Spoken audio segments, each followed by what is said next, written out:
Hello, and thank you for joining us here on the Neutral Zone. I am Phil Milani, joined as always by my esteemed colleague, my partner in crime. Really, the best way to describe this person is my everything. It's at Aric DiLalla. I'm here. Nicely done, Aric. Thanks, Phil. Yeah, that was nice.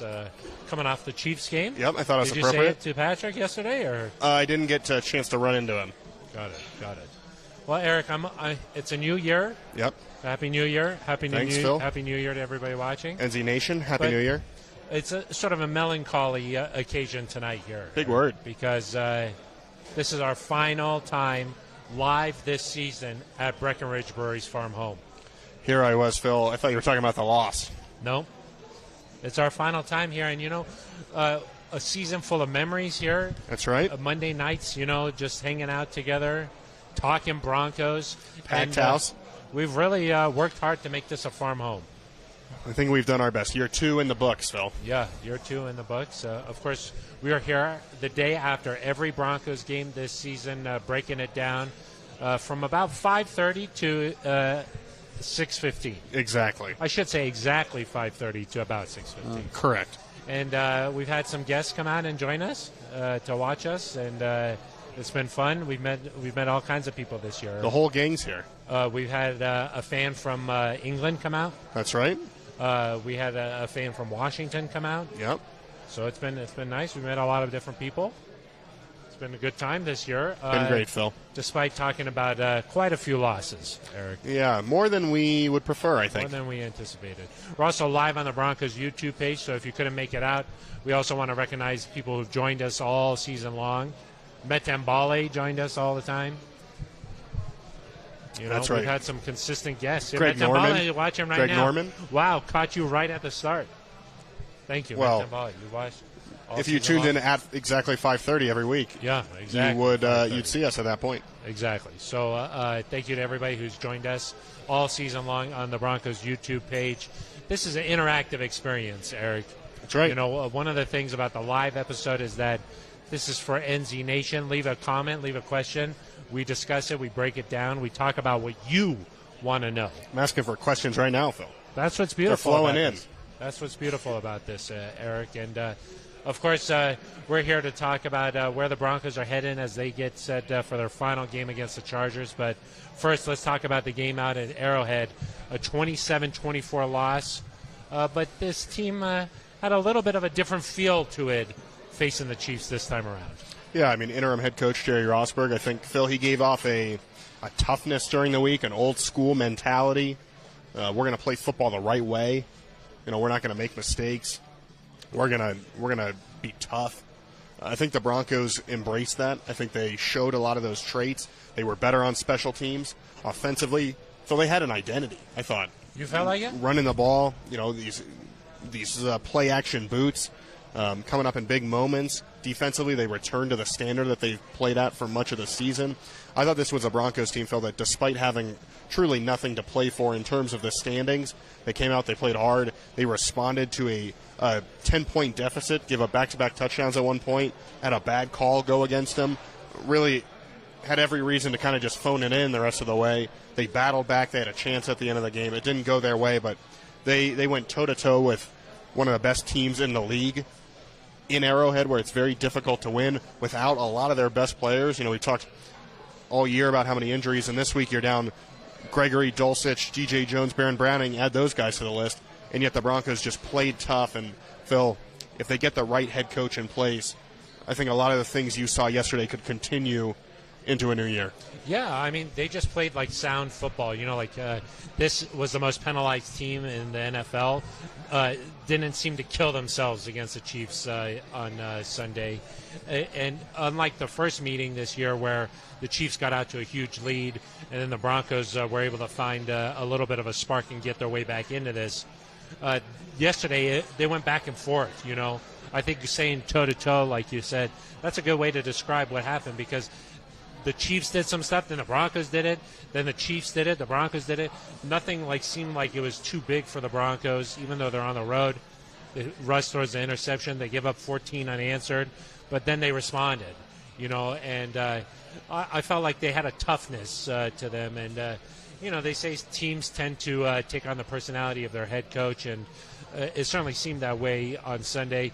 Even special teams looked a lot better, if you ask me, Eric. Obviously, Alex Singleton made the big play, and Eric Sauber dived on it there. But just overall, they had a field goal block. They did some nice. Kendall Hinton did some nice things in the punt return game. Like, it just seemed like a lot more sound football, and the results were a team that was right there at the very end against one of the best teams in football. Yeah, absolutely. And I think they showed, one, what some discipline, what playing mistake-free football, fundamentally sound football can do for you. I think some of the best teams in the NFL, Phil, you think about the Pittsburgh Steelers, you think about the New England Patriots in terms of consistency in this league.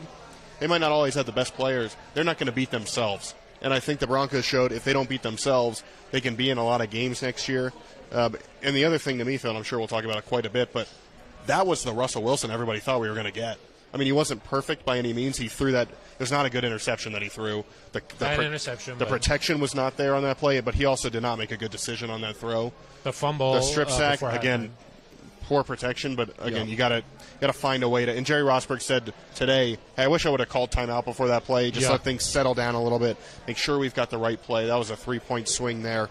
But Russell Wilson made some throws. He had that. It was almost kind of a floater, I believe, to Chase Edmonds. Yeah, nice. He made plays with his legs. A read option keeper, I believe, in the first half that he ran that in. For a touchdown, 16 yards. And then in the fourth quarter, scrambles around, takes off for the end zone. That has to be an element of what the Broncos do moving forward. There's been some reports out there, Phil. Maybe Russ wants to slim down just a little bit, kind of get back to that. He bulked up a little bit to try to protect himself. Maybe slim down a little bit, get back to that athleticism, that quickness. He looked like a guy, Phil, that you can't just you don't just win with him, but he could be the reason why you win football games and get back to that guy that we thought he could be. And interesting from Russ, because last week, of course, he said, hey, I need to reevaluate everything I'm doing here and the way that he's preparing. And up until last week, we had heard the opposite from him, that, hey, look, I trust in what I'm doing. I've been in the league a long time. I've won a lot of games. But last week he said, look, maybe I should reevaluate things. And we also heard from Greg Penner, the Broncos owner and CEO. He said that Russ is going to do the right things in the offseason.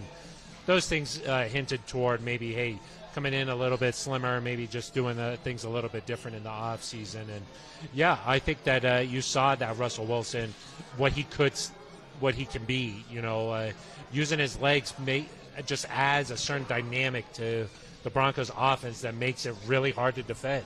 And I thought Courtland Sutton had a nice game. There were moments where Jerry Jeudy had some nice catches, some nice plays out there. You just sort of felt like they were in rhythm a little bit yesterday.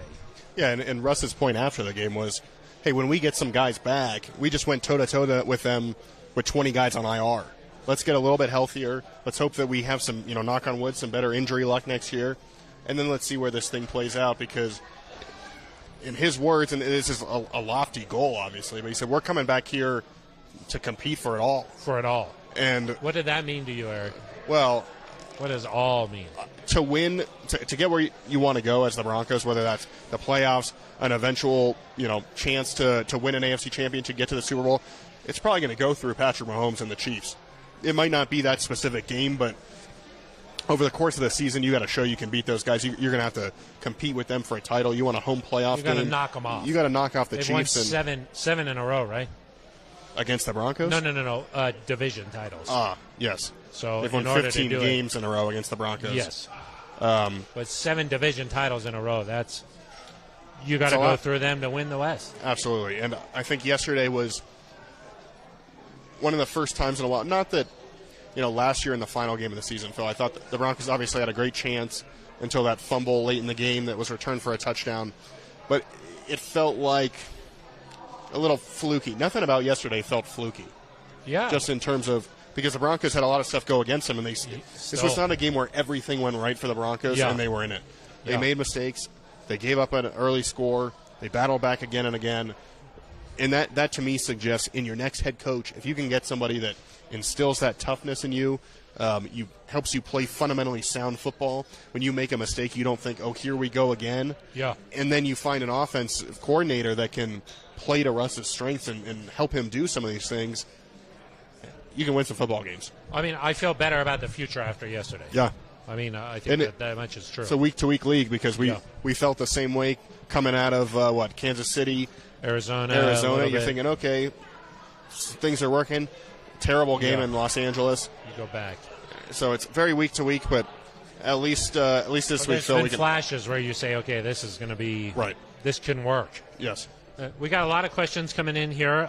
We're going to get to all of them here. So thank you for sending those in. But I did want to just talk about Jerry Rosburg a little bit. Sure. After the game, he talked about the guys buying in to what he was saying. It's been very important to him that this team plays with a lot of physical toughness, mental toughness, and sticking up for each other. Guys picking each other up out of piles, helping the quarterback up, that kind of toughness. He talked about that a little bit today because last week he mentioned planting some seeds, Aric, and then hoping that this grows into a beautiful garden. Ben Swanson likes to garden. We know that. Yep. That's actually, I think, where he got him. Yeah, I heard Ben him Swanson talking to prepped Jerry him Rosburg a little bit before the presser. Hey, you think about the seed kind of garden seed, metaphor? What should I be planting? Yep. You know, what's going to do well? What sort of soil do you need? Most seeds, they come out in the springtime, summertime. Do trees grow in the shade? No. No, they do not. We know that. We learned that years ago. A long time ago. Nice with the Paxton Lynch. Thanks. That was really good. Ties it all in. We need something that's going to germinate like in good word. Germinate in like maybe August, Uh-huh. and then be like really thriving come this time of year. A classic garden that thrives in the winter. Yeah, hard to find that, but it takes a tough plant to do that. It does. Like a Venus flytrap. Exactly. A sneaky plant. Maybe Ben Swanson could fact check when Venus flytraps bloom. But the point was, and our friend D-Mac asked this today to Jerry, what is that going to look like when it comes out? And the first thing he talked about was a healthy team. So that was one thing. Hey, we got to do some stuff here to make this team healthy. That's what he talked about. And then he also said the toughness part of it. And I'm just interested, what do you think about how he sort of characterized what he's hoping to see this team evolve into? That was an interesting answer there because I think if you parse through it very carefully, a lot of what he said, it almost sounded like suggestions that was not what's been the case. Correct. In terms of health, smart, complementary offensive play calls, a defense that plays within the framework. I mean, I don't know how subtle it was, but there are some things there that suggest the Broncos have not been doing that, and I think it's reasonable to say that. I think that when you struggle and you're like, well, what is this supposed to look like? You say, well, here's not everything this. That's not been going right. Well, so here's what I'll say. This is great, and the fact that he's instilling some discipline and this toughness is a big deal, and I think can help build momentum for the offseason. But the truth of the matter is, whoever's the new head coach, and the way Jerry Rosburg has talked, it does not sound like he is entertaining that as an idea. We've not heard any suggestion that the Broncos are going to interview him. So you're talking about somebody else. So they've got to come in and set their tone. And it might be a similar tone. It might not be. And maybe some guys reflect on, hey, I saw what Coach Rosburg told us, and we got to draw on some of that. But ultimately, whoever the new head coach of the Broncos is, Phil, they're going to lay out their plan. And that's the one that ultimately is going to be the direction that you go. And so I think these 2 weeks can show you a little bit in terms of what you're capable of with some toughness, with some discipline, with playing that old school kind of style of football. But I think it only goes so far. Just honestly, I think. Yeah, of course. But some of the fundamentals or the principles he's talking about, those are part of every winning culture. Yes, so, correct. I think that, complementary football, he talks about the importance of special teams. Hey, do stuff to help your defense, do stuff to help your offense. I mean, those are things that at times were lacking for the Broncos this year. Talking about just playing with an identity and sort of a focus on offense. Good teams do those things, and those have been lacking for the Broncos this year. Right, and I think every coach, when they come in, they set a tone and they set an idea of what they expect and what they want to do. Nathaniel Hackett, when he got here, he talked about playing complementary football, playing explosive on offense. When Vic Fangio got here, he talked about no death by inches. You got to be able to be great in little details. Jerry Rosburg talks about the same thing today. it's all well and good saying it. You've got to go do it. You got to build it. I do think the impressive thing is that in 1 week, the Broncos did a lot of the things that Jerry Rosburg talked about, and so a lot of credit to him there. And he said, "Hey, they weren't playing for me. This is not about me. This is about those guys." But I do think you can look really easily and see there's a direct correlation between some of these moves that Jerry Rosburg made and the success you had Sunday against the Chiefs. But that said, it's about we'll see how it goes this week. We'll see how it goes. Of course. Over the we'll see what happens. I mean, you just don't get this extended period of time to evaluate. Correct. I don't think that anything that takes place or took place yesterday or takes place this upcoming Sunday, that's going to be like, oh, they found like the key to like long-term success here. But there are some things like I think planting the seeds is a good way to phrase it. It's just like let's remind these guys of what a good football culture looks like, and then see how things move on and progress. But some of the things that he's been instilling are the characteristics that Greg Penner laid out in what he's hoping for in a new head coach. Yeah, no, absolutely. Discipline, accountability, no those doubt. types of things. So, and and it's good if the Broncos can get a win this week or even just play competitive. I think you go into the off season thinking, hey, we've got some pieces here. If we get the right coach, we can make this work. I also think one more thing about Russell is that if you're a coach and you're looking at the Broncos and you're saying, do I want to go there? I'm weighing my options.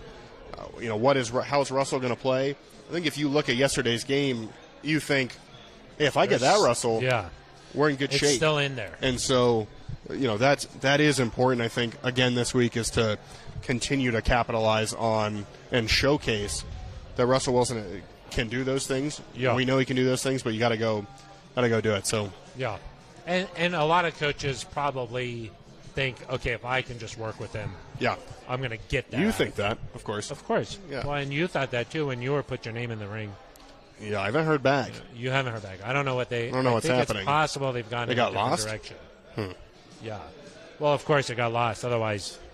Yeah. Oh, is this them? No, I don't think it is. Spam.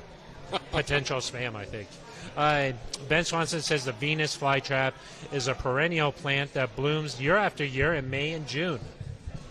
It's not what we're looking for. Nope, we don't need that. Not what we're looking for. OTAs? Of course, Ben Swanson is notoriously busy. Maybe that's where he is during OTAs. Exactly. He's pruning the Venus flytrap. Okay, Brandon Walker says, hey, fellas. Hey, fellas. Hey, fellas. What did you like about the game plan yesterday with the short passes, letting Russ run the ball a little bit? Yeah, I thought it was effective. He still took a couple of shots at times. Obviously, that throw to Cortland Sutton where we just – you going to throw a flag on me for that?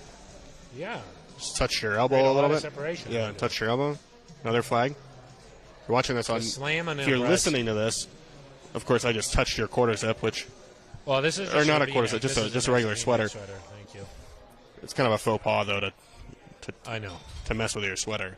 Yeah. But I was just demonstrating the absence of contact. Oh, yeah. From Cortland Sutton, but... Yes. But I did think, there was one play where he zipped it out to Jerry real quick, and then he turned around the corner and got down the field. I was like, that's been easy missing. Place. That was easy. That was like a quick 8-yard gain or whatever it was. I was like, that's been missing. I think I saw a stat, I can't remember who tweeted about Patrick Mahomes getting guys yards after catch. Uh-huh. The yak. Just said it, yeah. Some nice yak. Yak. The Broncos have not had very much yak. No. Got to get more of that. I think we saw a little bit of that yesterday against the Chiefs. Some rollouts, like we mentioned. A good run game. Albert O? Yeah, Albert O. Some tough. What do you think about that? Some tough plays early for Albert. Yeah, contested, almost dropped the touchdown, but then he didn't. He caught that. Maybe that built a little confidence for Albert. And it was interesting hearing Jerry Rosburg saying, I'm not really sure why Albert O hasn't been playing. He's an athletic guy. That was very interesting. Yeah, that was very interesting. It's just like all offseason we talked about Albert O being a big part of this offense, and then all of a sudden it was just like he's been inactive the whole year. Then yesterday, a nice little scissors route. Scissors. Normally, look at you. I was like, okay, that is what cuts paper. Uh-huh. Rock, paper, scissors. Yep. And I was like, it was a good thing that the Chiefs' defense was playing paper. Yep. Not rock. Because he sliced it up. And he sliced them up. Yep. That was a good play call. I thought those short passes, the run game, being content to get 4 or 5 yards. I mean, we heard Nathaniel Hackett weeks ago now say, we've been trying to avoid third downs by taking shots down the field because we just can't consistently move the ball down the field. We can't get these play after play and find that consistency, so we got to move it in chunks. Well, yesterday the Broncos were closer to that. They almost kind of lull you into this, and it's nothing flashy and it's nothing spectacular. And I think at halftime, Russ's passing line was nothing extraordinary by any means, but it was not. But he had made some good throws. And they were. And they made some plays, and they were in the game. They end up scoring 24 points, and man, that's an offensive style, I think, an identity that can win you football games. Eric, at times this year, it's felt like the Broncos were just throwing stuff at the wall and seeing what stuck. And that's a hard way to have consistent success in the NFL. So developing an identity is crucial moving forward here. Yes. And the way that they were playing, a lot of 2 tight ends out there, a lot of different, 2 backs. Yeah, exactly. I think that's kind of offset. I think or that's split, a rather. way to help. And that's another way to help pass protect, too. How about Latavius Murray? Man, he was blocking yesterday. Latavius Murray. He was hanging in there against some big dudes. I think Chase may have had a nice pass pro or two. Yeah. I think Chase Edmonds sealed off the corner on Russ's touchdown run. I mean, these guys. It was a team effort. It was. It really was. That's a nice way to say it. And a lot of times this year there has not been when the offense scores a touchdown, defense gives one right back up. Yeah. Yesterday, the offense, especially at the end of the game, offense scores a touchdown to get it back to 3. Defense makes a stop and gives the Broncos a chance. And we've seen a lot of times this year they haven't been able to get that stop. Yeah. And so the fact that they did that was really impressive. I will say the Chiefs' red zone offense is very impressive. Very impressive. Jerry McKinnon is a special kind Especially of guy. when if you get touched a little bit, you're just flailing around, drawing a flag. In the red zone? Yeah. Yeah, but Jerry McKinnon is special. Yes. That dude is something else in the red zone. He's tough to guard. Yes. Why are you wearing red, by the way? I know, that was an accident. I don't know what happened there. This is not really a Chiefs red, though. It's more of like a burgundy. A nice wine. Yeah. Play it off. Yeah. I think that's what I'm going to go with on that. So, hey, how about our friend Justin Simmons? A nice interception. Nice play. 6th interception of the year. That's a career high for him. And also tied for the league lead. In just 11 games. Yeah, missed 5 games.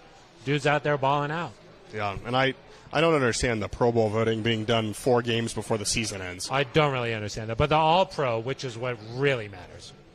Well, now there's going to be a Players All-Pro. Did you see that? No more AP All-Pro? No, I didn't say that. The players are just going to do their own All-Pro also. Oh, the players are going to vote. They're just going to have their own little separate fun If thing. you are a wide receiver, you can vote for wide receivers and cornerbacks. How do you feel about this? I think it's okay. Okay. But we all know the AP All-Pro, that's how you... that's what matters. I just hope the players take it seriously because I think... Correct. We've seen them fill out I've seen the top Pro 100 Bowl. ballots. And seen the top 100. So, we'll see. I hang out with so-and-so in the off-season. Boom. Yeah. Number 1, number 2, number 3. I got the same agent as him. Yeah, we got the same agent. See him in Atlanta. Exactly. What happens there, Eric? I don't know. That's the end of your story? Yeah. Oh, got it. Okay. Brandon Walker again. Special teams look like it should. Funny how it only takes 1 week to make it happen. It's interesting because it was more than just effort, Phil. It was. Jerry Rosburg got up there and said, we changed things schematically. And that's wild to think that after, you're working on this stuff all the way back to April, and now in 1 week you're changing I don't know if it's the entire scheme, but you're changing significant schematic elements of your system, and it works. It worked. Makes you wonder why you didn't do it before. Yeah. Montreal, Washington, of course, not out there, but we heard Rosberg speak highly of him. Yep. Young kid with a lot of talent, but he's got to learn the fundamentals a little bit. He was inactive, and, we saw Kendall Hinton make some nice plays out there. Yeah, Kendall Hinton gave him a chance on that final drive with a nice return.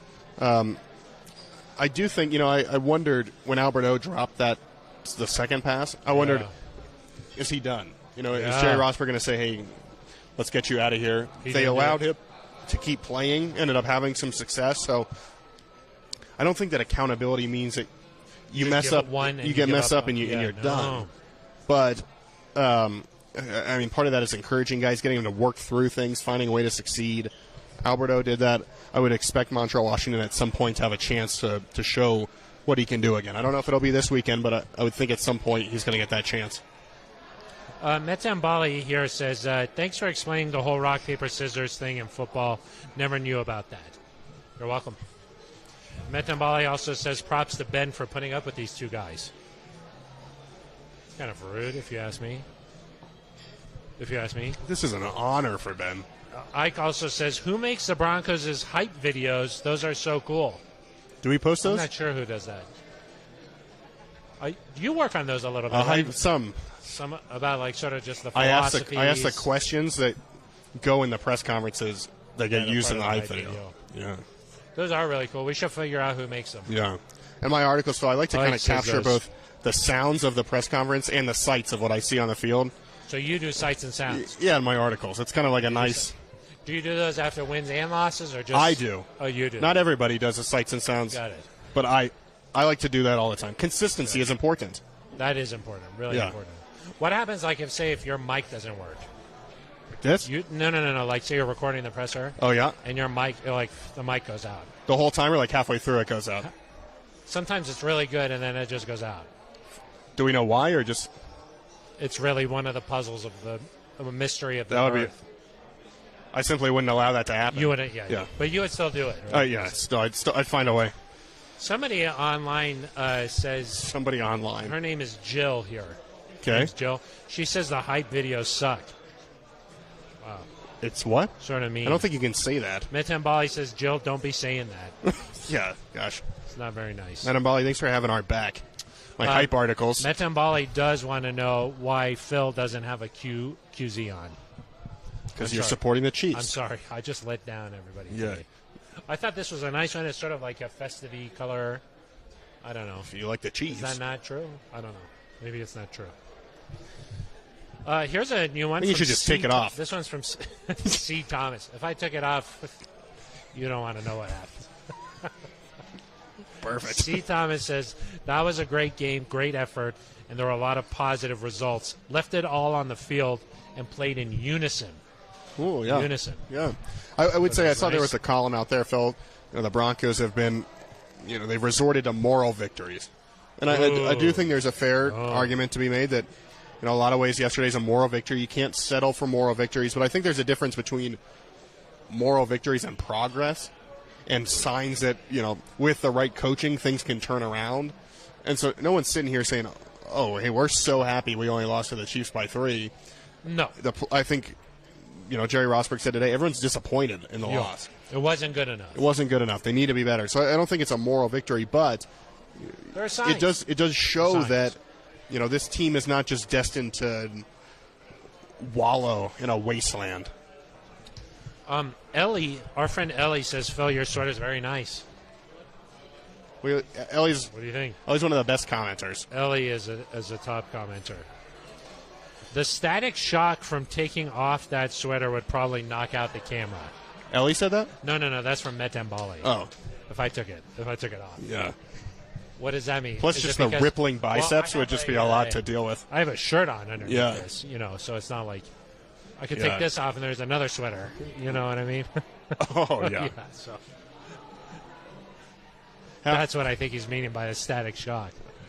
I think that's what Metambali. Thank you very much. It's a good comment. Jake Hedge, Russ seems like he never wants another season like this one. He never wants another one. I concur. To not want to be embarrassed again or have this stain on his record. He will be back better. Do you think that a guy like Russ, who's had so much winning, for him to go through this season like this, that's something that's going to fuel him in the offseason? Yeah, I think it's already fueled him. I think he's working hard. I think you can tell how much the criticism, it's easy for guys to they try to tune things out. They try to let it go. Are you all right over there? You got a little case of the giggles? No. It's just I'm just reading some of the comments. Oh, got it. Funny. Well, let's one comment at a time, day by day. Yeah, I'm sorry. I apologize. I think that the criticism has hurt Russ. Our podcast support team they've gone off the rails. She's gone off the rails. you could tell how much it meant to him that his teammates stuck up for him. Got a little bit emotional after the game. You all right? I'm just listening to you. What are you talking about? I think that you're the one who keeps stopping. Sorry. I think that he is going to come back motivated. He's the favorite right now to win Comeback Player of the Year. What's the matter? He's the favorite to win Comeback Player of the Year right now. Yeah. I do think he's going to let this fuel him. Like we said, maybe make some changes to his offseason program, his offseason training. Yeah. Find a way to make sure that this doesn't happen again. And Phil, he's not the only one. I mean, we don't want this to happen again. The Broncos don't want this to happen again. No. George Payton, Greg Penner, everybody expects more. And I also think, too, a lot of these young players came in and they said, hey, it's Super Bowl or bust. The hype was really the high. hype was high. Yeah. If it was a hype video, it was like 10 minutes long. I couldn't even capture that It's hype. not enough. There's too much hype to capture. Too much hype.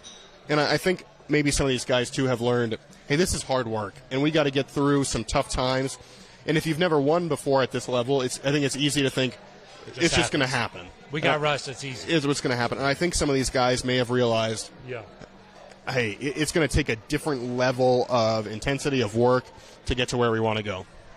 Part of Russ's success is going to depend upon guys being healthy, the offensive line Of course. playing better.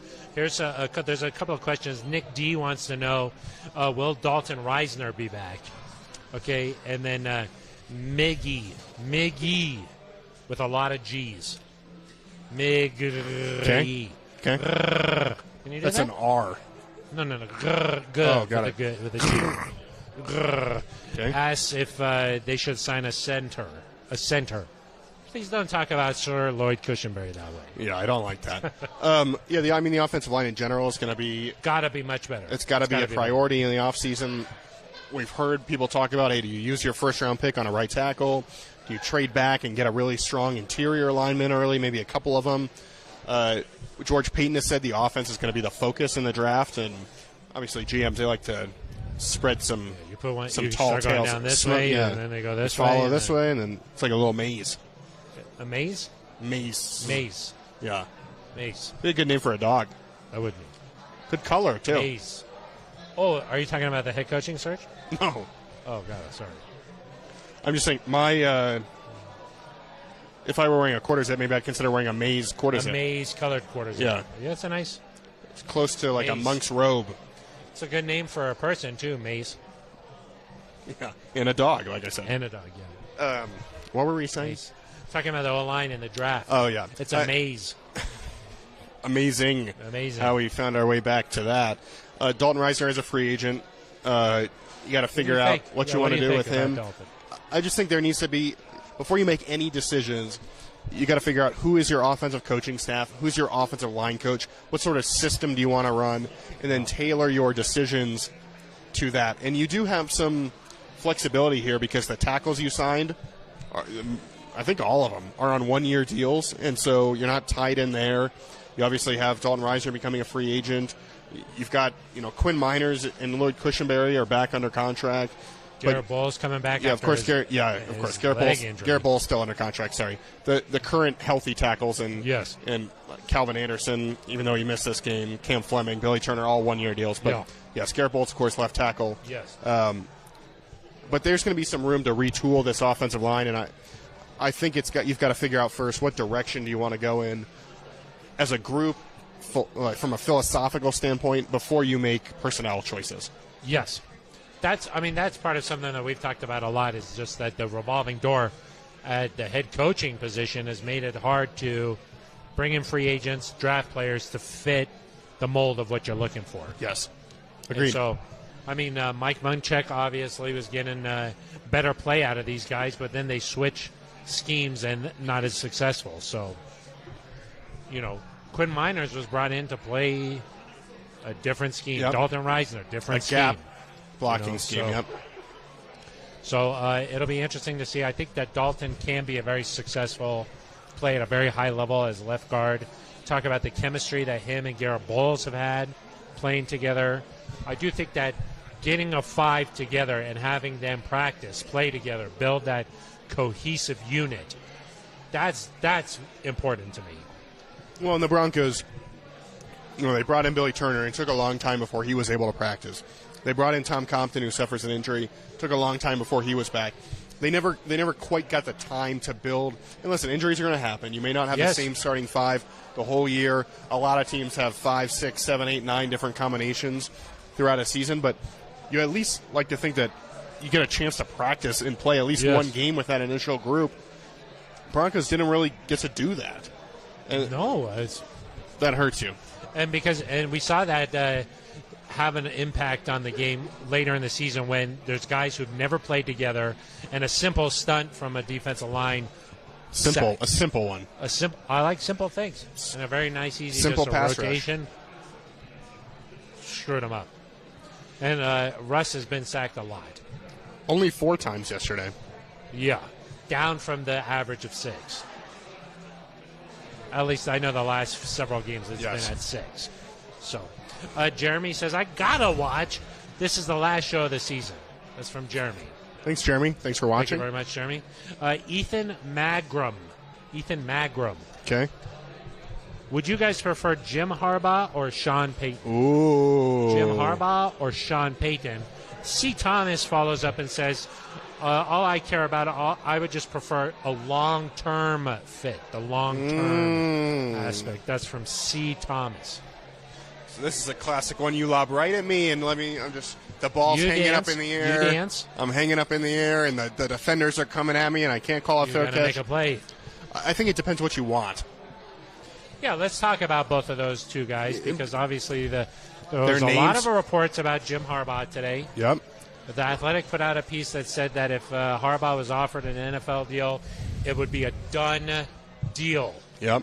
That's according to sources close to Jim Harbaugh.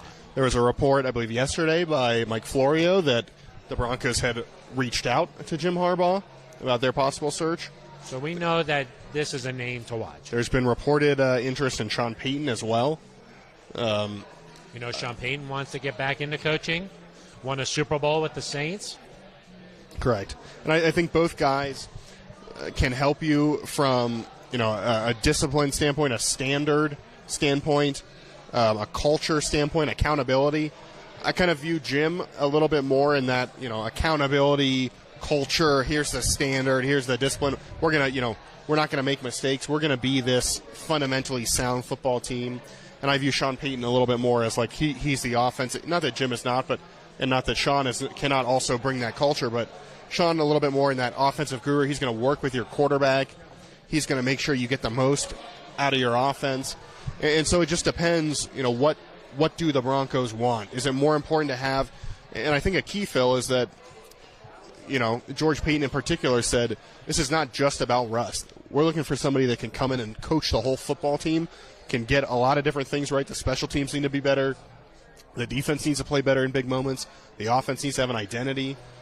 So CEO, accountability, I keep thinking back to those things that Greg Penner says, and they both fit that mold.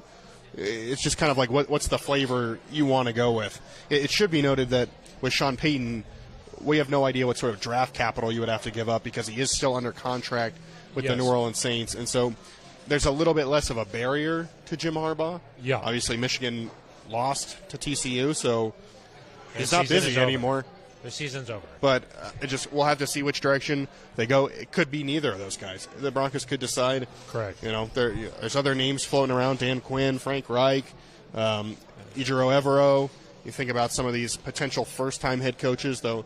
Personally, I would be a little bit surprised if the Broncos go with a first-time guy after 3 consecutive first-time head coaches. But, man, there was a report from Adam Schefter that the Walton Penner family ownership group is going to stop at nothing. They're going to be extremely aggressive going after a head coach.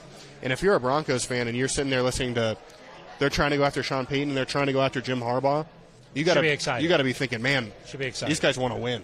And if you landed either of those guys, I think there's a couple other options that would be good too, but if you landed either of those guys, home run. Yeah, when you talk about a first-time head coach coming in, there's a lot that goes into it that you've never thought about before. How do you want to structure the offseason? How do you want to do this? How do you want to do this? Everything lands on your desk. You got to make these decisions. And when you've never done that before, I think that a lot of times it can be overwhelming. And it's just like, gosh, I didn't realize like exactly how much I have to like make a decision on, and it's my call, and the buck stops with you. Hey, why did this happen? Well, hey, go talk to the head coach, that kind of thing. And I think that you see a lot of times first-time head coaches struggle with that to start, especially how to manage their day. One of the things that Nathaniel Hackett talked about a lot was, hey, when I gave up play calling duties, it freed me up to do so much other stuff. Right? Just things like that, where if you're if you're in it as a first timer, it's so hard. Even a guy like Bill Belichick, he didn't have this level of success until his second go around. He was successul, but not like to win Super Bowls. Correct. You see that a lot of times where he got the fired a second little time prematurely, right? I would think so. Cleveland made the playoffs with him. Yeah. So that's an achievement. That's an achievement. Hang the banner. But I will say that I think that when you come around as a second time, or just if you've done it before, you're just comfortable because when it's like, well, how do you want to do this? Here's how I've always done it. I know the answer to these questions. This is how I like this. This is how I want to do this. Here's my philosophy on that. Here's this, that, boom, boom, boom. I do it all. And those two guys that you mentioned, Sean Payton and Jim Harbaugh, they're going to come in. They're going to demand respect. They're going to have that right away. They've earned that in the NFL. And they're just going to hit the ground running. Yeah, I think that's a key point, is that they've earned that respect. And we heard Jerry Rosburg talk about that. Respect is earned. And not that anyone who comes in is still going to have to earn that respect with this group of guys. But if you're a player and you're, especially if the Broncos bring in someone it's tough love, it's, maybe harder training camp practices. I would assume that almost anybody who comes in will. It'll be kind of, a leader of men. It'll be a little bit.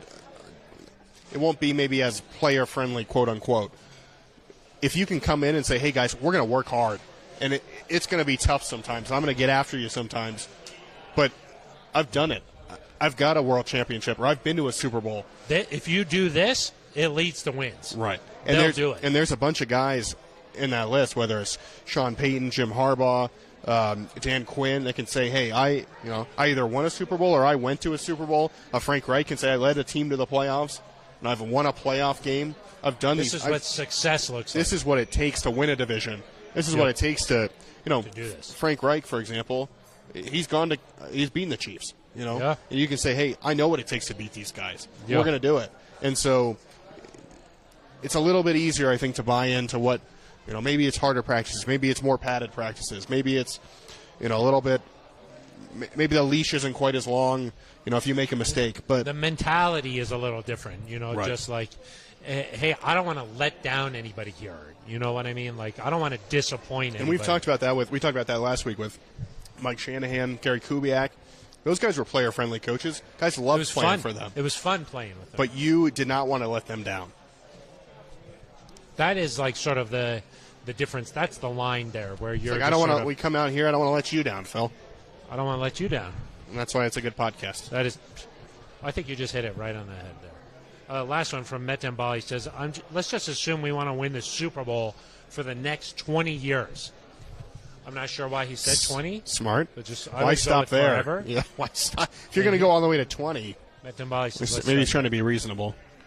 Well, Eric, as we wind down here on our final episode of the season, maybe just a chance to look back at some of the highlights, what we learned, what we enjoyed. Take a look. What would you say? One shining moment. Swanson, roll the video. Swanson, do it. Come on. Swanson. Now, what you look back, what stands out?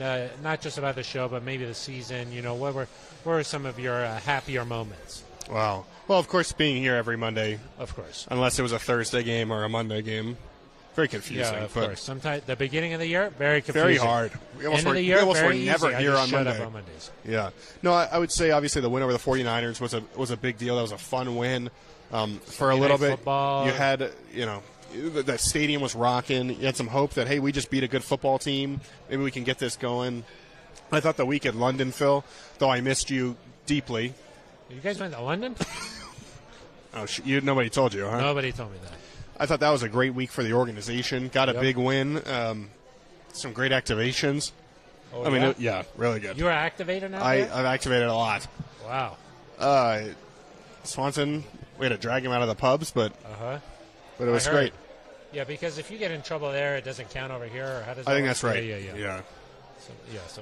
So those were some of my more favorite memories, and you wish there would be more wins, but I do think that it's kind of an overarching thing. When the new ownership group came in, you're kind of wondering, how is this going to go? How invested are they going to be? How much are they going to put their fingerprints on this? Are they going to kind of just say, hey, this is fun that we own the Broncos. We're going to step back and just let things play out. The fact that they've been so engaged, and you've seen, Rob Walton, Kerry Walton-Penner, Greg Penner, you've seen them at almost every game. Every game, road, home. They're down on the sideline before the game. They're in the locker room after the game, especially after wins. They said enough is enough when the Broncos get embarrassed on Christmas Day. They're there in London to celebrate a big win. I mean, they're making the decisions that if you're a fan, you want to see made to get this team back to forget a Super Bowl, Phil, back to relevancy in terms of competing for a playoff spot. And there's just, not to say that I thought things were going to be bad, but you just don't know what's going to happen when a new ownership group steps in. And, man, they said football's first. Everybody always says football's first. Football's the number one goal. They've proven that over these last few months that they're going to make sure they get this right. And there's some people who are wondering, why would a top head coaching candidate want to come to Denver?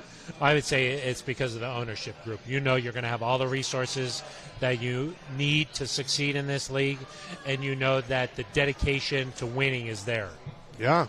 That's the standard. That's what they're going to uphold here, and they're going to give everything they have to be able to bring another Super Bowl to Denver. So if you're a head coaching candidate out there, knowing that, that's a big deal. You can come on our show, too, if you want. And you can come on the Neutral Zone. I think that's We'll toss that in for free. Well, it's been a pleasure, Eric. An honor. I think some shout-outs are due. Yep. Are in order here, Eric. We should say shout-out to Ike. Ike has made his way out to the farm home tonight to support us. He was shouting us out, and we were shouting him out. A great mutual relationship there. How about Ellie? She came out tonight. It was very nice. Did some nice typing, some nice writing, and then came down to the farm home. Really good. Amanda Gerlach was here. She made sure that we got on the air. She did some good giggling. She was laughing, and she was kind of messing you up a little bit. Yeah, a little. Of course, just I'm me. a professional. Yeah. So I would never mess up. You just read what's on the prompter. Exactly. People don't know you've got a prompter for this just to make sure you don't go off the rails. Yeah, if this thing had a teleprompter, they would not go like this. Amanda's boyfriend came out. Yep. Well, supported us. Thanks for coming. It's very important to have the whole family. Is there anybody else? Swanson. Oh, Ben Swanson. Yep. That's true. Yeah. Ben Swanson was here. He's trying out for supervisor for the podcast. He's doing his best. He did a nice job. He did. He came through with that Venus flytrap information. He knows his botany. And I think that's pretty much everybody, right? Yeah, I can't think of. We had a nice bartender, nice server. Really nice server. Everybody here at Breckenridge Brewery's farm home has been very IPA. Very kind. Mine's this is gone. a Holidale because I'm still in the Holidale spirit. Got it. That's nice. Holidale. You should look it up. It's very nice. It's enjoyable. A lot of people have asked me, what are you drinking? It looks like coffee. Last week you kind of picked it up. I do it like this a little bit because of the nose area. Yeah, you got to. It's very enjoyable. Very nice. Yeah. And I think that's it. I think so. We should shout out. I guess one more. Fine. Let's shout out Jill Curson. Yes. She is a big part of the show, and we give her a hard time every week. That's true. But not this week. If it wasn't for her, you would never see the show. You wouldn't see the show. You'd never see a TikTok. I think that's true. I want to be on the TikTok more. We have, of course, full-size microphones here. She has not given us the tiny mics. No tiny mics. Maybe in the future. You got to check out the something to come back for next year, I guess. Yes, that's true. Okay, so I guess for one final time, we will say goodbye. For Aric DiLalla, I am Phil Milani. You've been listening to The Neutral Zone.